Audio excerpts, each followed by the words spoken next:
नमस्कार विद्यार्थियों, मैं अशोक कुमार, सह आचार्य समाजशास्त्र, राजकीय डूंगर महाविद्यालय बीकानेर। विद्यार्थियों, पिछली क्लास में अपने सामाजिक मानव शास्त्र का अर्थ, परिभाषाएं, विषय वस्तु आदि विषय में बात की थी। आज अपने बात करते हैं सामाजिक मानव शास्त्र का विषय क्षेत्र। उसके अंतर्गत आती हैं आदिम समाज के लक्षण या प्रमुख विशेषताएं, जो इस प्रकार हैं। लघु आकार नंबर 1, नंबर 2 सीमित तकनीकी ज्ञान, नंबर 3 सादी एवं पिछड़ी अर्थव्यवस्था, नंबर 4 लेखन कला का अभाव, नंबर 5 गोत्र वंश और गांव के आधार पर सामाजिक संगठन, नंबर 6 भौगोलिक पृथकता, नंबर 7 पृथक भाषा, नंबर 8 आतंकवादी धर्म।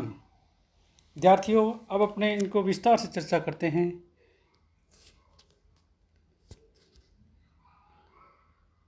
संसार के सभी भागों में आदिम समाज पाए जाते हैं। कुछ आदिम समाज विकसित होते हैं, कुछ पिछड़े हुए। अब हम अपना प्रश्न दोहराते हैं कि सामाजिक मानव शास्त्र किस प्रकार के समाजों के अध्ययन में क्यों अभिरुचि रखता है। यदि इस प्रश्न का उत्तर तुरंत देने को कहा जाए तो हम कहेंगे कि इन समाजों की व्यवस्था सरल है और इसलिए सामाजिक मानव शास्त्र इनका अध्ययन कराता है। पर शायद इस प्रश्न का उत्तर हमें और अधिक गहराई से और विस्तार से देना होगा। नंबर 1, आदिम समाज के अध्ययन का पहला कारण ऐतिहासिक है। 18वीं शताब्दी में यूरोप में एक औद्योगिक क्रांति हुई। इस क्रांति के परिणाम स्वरूप जहां एक ओर कारखानों में वस्तुओं का उत्पादन बढ़ा, वहीं दूसरी ओर कच्चे मालों की आवश्यकता भी पड़ी। कारखानों को चलाए रखने के लिए जहां उत्पादित माल को बेचने की समस्या थी, वहीं कच्चे माल को प्राप्त करने की आवश्यकता भी थी। इस क्रांति के परिणाम स्वरूप और इन कारणों को लेकर नए बाजारों की खोज प्रारंभ हुई। कारखानों के एजेंट अफ्रीका और एशिया में आए, जहां उन्होंने यहाँ के देशवासियों की विचित्र रीति रिवाजों को देखा। रीति रिवाजों और परंपराओं की इस भिन्नताओं ने सामाजिक मानव विज्ञान को जन्म दिया। बहुत समय तक यूरोप और अमेरिका में इसी कारण सामाजिक मानव विज्ञान को यूरोपीय समाजों का अध्ययन विज्ञान कहा गया। हमारे देश में अंग्रेज व्यापारी बनकर आए थे। इन व्यापारियों ने ईस्ट इंडिया कंपनी की स्थापना की थी। उन्होंने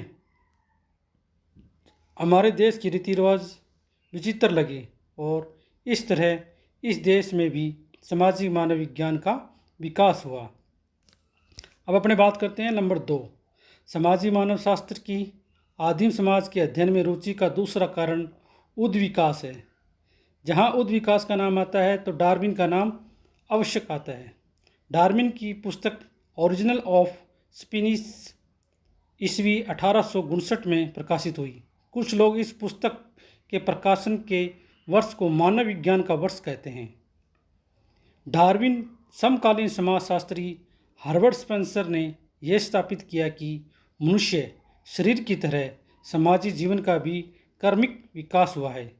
डार्विन ने इस प्रकार से बौद्धिक क्रांति ला दी।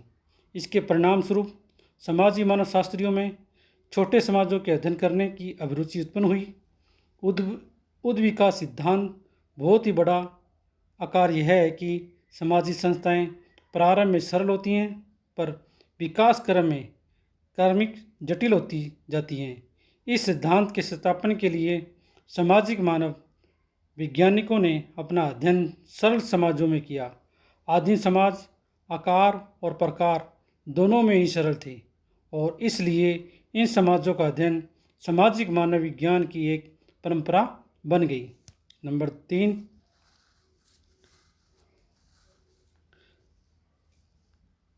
आर्य समाज के अध्ययन का एक कारण अवधारणात्मक भी है।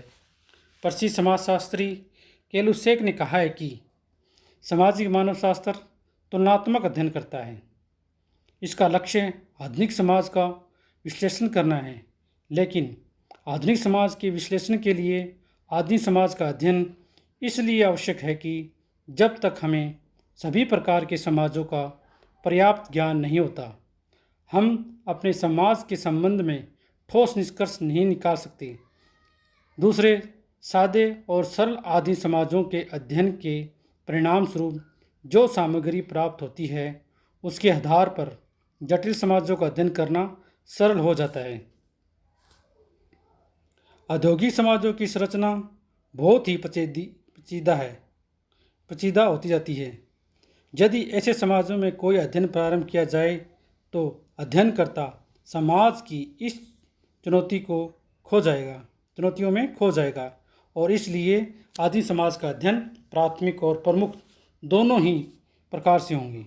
नंबर 4, अध्ययन विधि को वैज्ञानिक स्तर पर स्थापित करने के लिए भी आदिम समाज का अध्ययन महत्वपूर्ण है। यदि हम समाजों का वर्गीकरण सरल और जटिल प्रकारों में करते हैं और अध्ययन की प्रविधियों को सरल समाजों के अध्ययन द्वारा विकसित करके उसका प्रयोग जटिल समाजों के अध्ययन में करते हैं, तो इससे अध्ययन विधि न केवल विकसित होती है बल्कि सशक्त भी बनती है। आदिम समाज के सरल होने का कारण यह है कि इस समाज का क्षेत्र सीमित होता है, जनसंख्या थोड़ी होती है, इसमें सांस्कृतिक सजातीयता होती है। नंबर 5, प्रसिद्ध समाजशास्त्री इवांस ने आदिम समाज के अध्ययन के लिए एक और कारण देते हुए कहा है कि इस समाज के कुछ विशिष्ट अंतर्निहित मूल्य होते हैं और यदि इन मूल्यों को लेकर ही चले जाएं, तब भी इन समाजों का अध्ययन होना चाहिए। मनुष्य की बुनियादी प्रकृति का विशुद्ध प्रतिबिंब इन्हीं समाजों को देखने को मिलता है। मनुष्य के सामाजिक और आर्थिक मूल्य समाज के विकसित होने के साथ जटिल हो जाते हैं। इसका विश्लेषण इन लघु समाजों के अध्ययन से ही संभव है। नंबर 6, आदिम समाज के अध्ययन करने का बहुत बड़ा कारण यह है कि ये समाज आज संघर्ष की अवस्था से गुजर रहे हैं। आज इनके सामने सबसे बड़ी समस्या उनके सामाजिक अस्तित्व की है। संसार भर में संचार और आगमन के साधन बढ़ गए हैं। यहाँ ये विशाल दुनिया सिमट रही है। संचार की प्रक्रिया के परिणाम स्वरूप आदिम समाज भी गति से परिवर्तित हो रहे हैं। परिवर्तन के दौर में आदिम जातियों के सामने 2 विकल्प हैं। या तो वे अपने सामाजिक अस्तित्व को खोकर विशाल समाज में अपने आप को एकत्रित कर लें, अर्थात परिवर्तन की शक्तियों से जूझकर अपने सामाजिक अस्तित्व को बनाए रखें। लेकिन परिवर्तन की हवा आज जिस तरफ बह रही है, उसका सामना आदिम समाज नहीं कर सकते। ऐसी अवस्था में इन समाजों के सामने परिवर्तन होने के अतिरिक्त और कोई विकल्प शेष नहीं है। प्रसिद्ध समाजशास्त्री बेली ने कहा है कि आदिम समाज की भौगोलिक पृथकता अब देखने को नहीं मिलती। अब जनजातियों का योजनाबद्ध रूप से पुनर्वास होने लगा है। इनकी भाषा संबंधी पृथकता भी संचार साधनों के कारण टूट रही है। जनजातियां जिस क्षेत्र में रहती हैं, उस क्षेत्र की भाषा बोलने लगी है। यही बात धर्म पर लागू होती है। यदि सामाजिक मानवशास्त्री शीघ्र परिवर्तित होने वाले सामाजिक आदिम समाजों का लेखा जोखा नहीं करता, तो शायद उसे भविष्य में यह अवसर फिर नहीं मिलेगा। अब अपने बात करते हैं सामाजिक मानव शास्त्र के अध्ययन विषय के नए आयाम, जैसे ग्रामीण समाज, औद्योगिक समाज और राष्ट्रीय चरित्र। परंपरागत रूप से सामाजिक मानव विज्ञान आदिम समाजों का विज्ञान रहा है, लेकिन इस शताब्दी के दूसरे दशक से सामाजिक मानव वैज्ञानिकों का अध्ययन ग्रामीण समुदाय के अध्ययन की ओर आकर्षित हुआ है। इस प्रकार के अध्ययन का प्रारंभ प्रसिद्ध समाजशास्त्री रेडफील्ड द्वारा 1938 ईस्वी में किए गए टेपो जलन गांव के अध्ययन से है। रेडफील्ड का अमेरिका के शिकागो विश्वविद्यालय के समाजशास्त्रियों के साथ संपर्क था। इन दिनों इस विश्वविद्यालय में समाजशास्त्री सिद्धांत में गांव और शहरों के अंतर को देखते हुए बहुत बड़ा विवाद था। रेडफील्ड ने इस विवाद के परिणाम स्वरूप मैक्सिको के गांव का अध्ययन किया और उन्होंने ग्रामीण और आदिम समाज की संस्कृति को जन संस्कृति का नाम दिया। इसी संदर्भ में उन्होंने कृषक संस्कृति की अवधारणा को रखा। तब से ग्रामीण समुदाय का अध्ययन सामाजिक मानव वैज्ञानिकों की अध्ययन सामग्री रही है। इसी प्रकार हम भारतीय समाजशास्त्रियों में प्रमुख रूप से दुबे, मजूमदार, जी.एस. धुरे, आंद्रे बेताई, विदेशी मानव वैज्ञानिक मेरिट, ऑस्कर लुईस, मेयर, बेली आदि ने ग्रामीण समुदायों का अध्ययन विस्तृत रूप से इसका अध्ययन किया।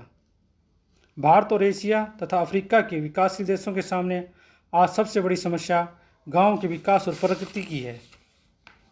ऐसी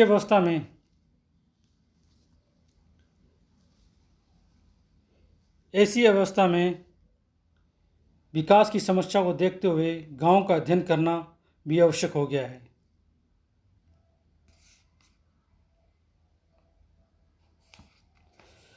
सामाजिक मानव शास्त्र में ग्रामीण अध्ययन का एक नया क्षेत्र है। रेडफील्ड ने गांव और शहरों के अंतर की व्याख्या करते हुए गांव का आदर्श रूप रखा।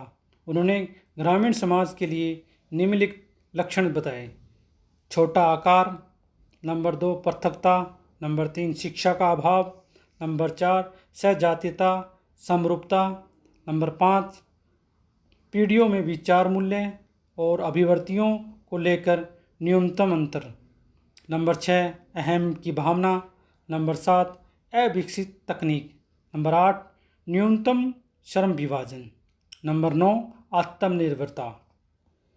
सामाजिक मानव शास्त्रियों के ग्रामीण समूह के अध्ययन में भी वही प्रक्रियात्मक विधि लागू की जिसे वे आदिम समाज पर लागू कर रहे हैं।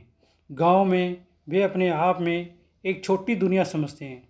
वे मानते हैं कि गांव ब्रह्मांड का एक सूक्ष्म अंश है। इस सूक्ष्म अंश में समुदाय की जो आंतरिक संरचना होती है वह उसके अध्ययन करते हैं। गांव का बाहर की दुनिया के साथ जो अंतर संबंध होता है उस पर सामाजिक मानवशास्त्री अधिक ध्यान नहीं देते, तो वे गांव को विशाल समाज से पृथक करके देखते हैं। हमारे देश में जो भी ग्रामीण अध्ययन हुए हैं उनके परिणाम स्वरूप जहाँ एक ओर गांव के विकास में हमें सहायता मिलती है, वहीं दूसरी ओर सामाजिक मानवशास्त्र और समाजशास्त्र की अवधारणात्मक निधि अधिक समृद्ध हुई है। संस्कृतिकरण, पश्चिमीकरण, जाति, लघु आकार, महान परंपरा, क्षेत्रीयकरण का देहातीकरण, समानवीकरण आदि ऐसी अवधारणाएं हैं जिनका प्रादुर्भाव और विकास ग्रामीण समुदाय के अध्ययन से हुआ है। भारतीय जाति व्यवस्था और ग्रामीण व्यवस्था के विश्लेषण में हमें आज पहले की अपेक्षा अधिक सूक्ष्म है।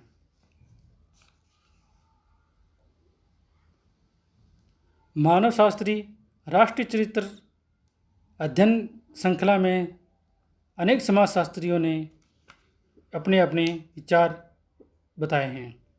हमारे देश में सभी राष्ट्रीय चरित्र अध्ययन के क्षेत्र में कोई सामाजिक मानव वैज्ञानिक अध्ययन नहीं हुआ है। फुटकर रूप से मेडलबॉम ने गांधी जी जीवनवृत्ता पर एक शोध लेख लिखा है। मेडलबॉम का कहना है कि मानव वैज्ञानिकों ने मानव विकास के अध्ययन के लिए 2 मुख्य उपागम अपनाए हैं। पहला उपागम जीवनवर्ता संबंधी है, जिसमें यह देखा जाता है कि एक व्यक्ति के विकास में सामाजिक संरचना का क्या प्रभाव पड़ता है। दूसरा उपागम जीवन कथा संबंधी है, जिसमें यह देखा जाता है कि एक व्यक्ति समाज के दबाव में किस प्रकार अपने व्यक्तित्व को उतारता है। राष्ट्रीय चरित्र अध्ययनों की बहुत बड़ी आलोचना यह हुई है कि इसमें अध्ययन विविध सख्त नहीं है। इस प्रकार के अध्ययन व्यवहार के विभिन्न प्रकारों के उद्गम का विश्लेषण नहीं कर पाते, लेकिन यह आवश्यक